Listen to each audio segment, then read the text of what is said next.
Doctor. We're talking with Rodney and Steve.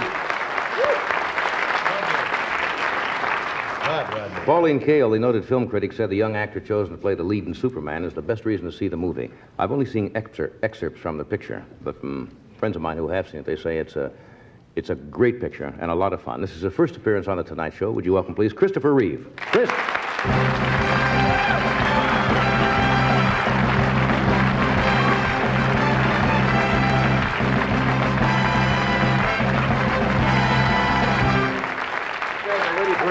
Thank you.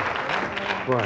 First of all, congratulations. It's a monumental hit, isn't it? Yes, thank God for that. But I got to tell you something. There's something a little backwards about show business when you have to pay $4.50 to see me fly around, and a performance like that comes to you free of charge. I think that's just totally amazing.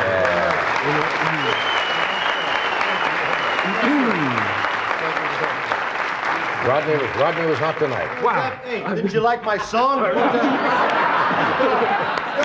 that? You may be Superman, but he may be worth one shot. Yeah. What is that? I wasn't exactly throwing a frisbee around either out there, you know. Didn't you see Ed's commercial in Mexico? The man knows what he's talking about. He's Superman.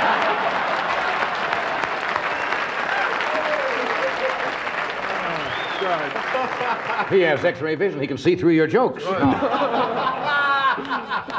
I suppose every time you appear someplace, Chris, people expect you to fly in or something and do crazy things. What are the stock jokes now you get when people see you? Well, What am I wearing, I suppose? Exactly. Well, I was on the Today Show yesterday morning at NBC, right. And then after I finished, someone said, would you please come down to do something on radio? And when I got there, I said, listen, I can repair the damage to the roof, no problem, you know. You had to come down through two studio floors, right. And that kind of stuff. If I ever get on an airplane, the stewardess says, thank God you're here in case we lose an engine, and all that kind of stuff, you know. I never get a break. But there must have been a lot of actors who wanted this part, because it was so highly touted, and the whole picture with Marlon Brando and Gene Hackman and a lot of good people in this thing. There must have been a lot of guys who wanted it. How did it come about? Oh, they got desperate. I mean, no, come on now. I know that they wanted you to put on some weight. Yeah. No, they actually, on day one, they came to me with a complete set of false muscles. This little guy named Stuart Freeborn, who was one of the best makeup people in the business, he came out and was holding a body stocking complete with fake shoulder pads and the whole thing, and I said, listen, excuse me, but it's either me or the muscles, but not both of this, which is a bit tenuous, because at that point they could ask me to split. Right. But no, I just felt I'm trying to make him. I think it's a story about a real man who flies. It would have looked a little silly wearing a. Right, and you can't go with all that stuff. George Reeves did it in the 50s, Kirk Allen did it in the 40s, but I thought, well, look, I'll go to the gym, and that was part of talking myself into playing the part, is to have the physical size for it. Yeah. Now, the flying sequences, they say, are incredible, and the special effects, which you had to get involved yourself in a lot of these, right? Not that you flew, of course, but we had a flying.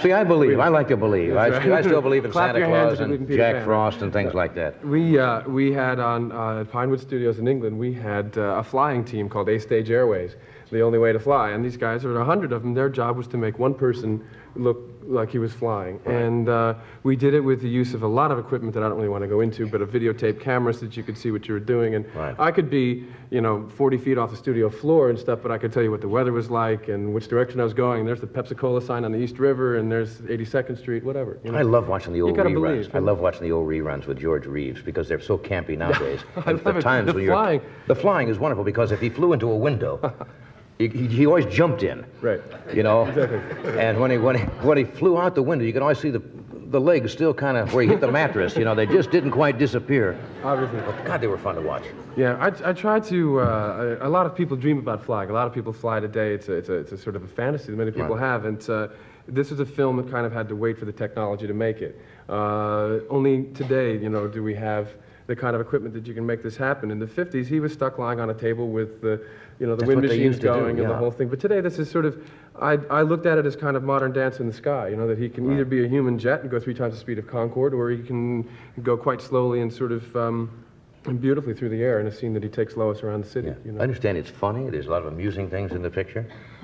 Didn't you used to play a heavy on a soap opera?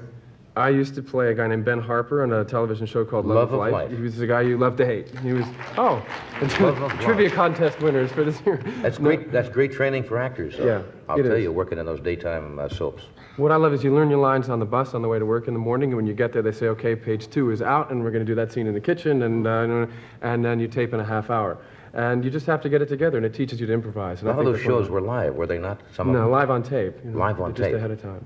That's incredible. You know, they drink a lot of coffee in soap operas. You ever notice that? Yeah, and they What go through a call lot of it- doors, too. A lot of doors and a lot of kitchen scenes where they sit there and they say, "Tell me, Marge." Right. And the camera comes in, then they cut to the other guy, and he drinks the coffee. Then the doorbell rings. What is it, Al? And they get up and they go, and the guy drinks some coffee at the door, and it's just to carry the dialogue along. I gotta sell something here. We'll be right back. Stay where you are. We got a film clip also from Superman.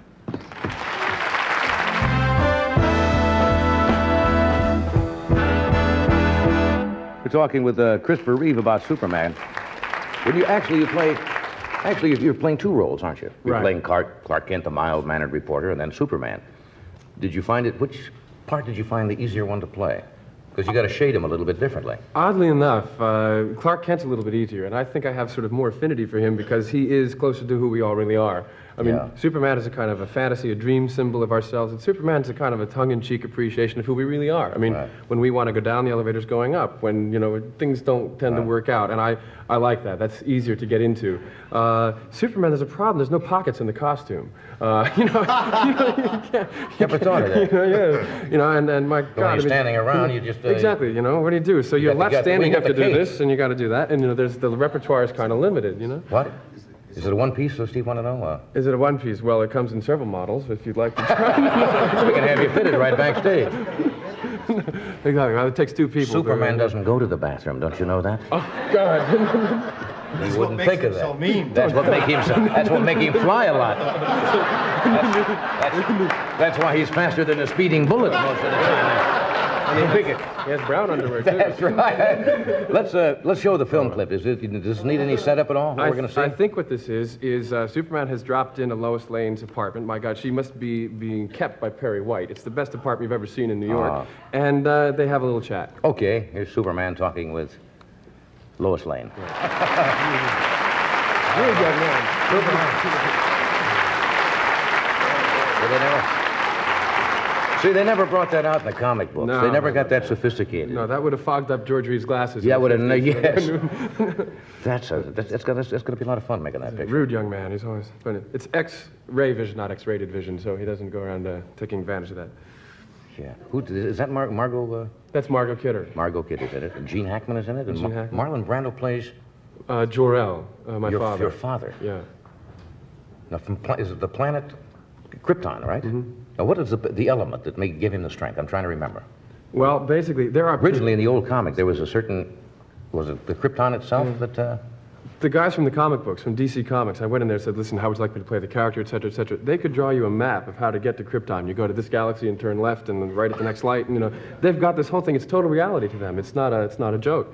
But the basic deal is that the red sun system of Krypton has different properties than the yellow sun system of Earth. Therefore, his molecular structure is different, and he's got powers. Now, in part two, the three guys that you saw, for those of you who've seen the movie, who are sort of imprisoned in the Phantom Zone at the beginning of the picture, they get out. When they come to Earth, it's 3 against 1. So that's the hook for part two. I believe this. Yeah. I like this kind of stuff. We'll take a break, and Susan Sarandon will be with us in a moment.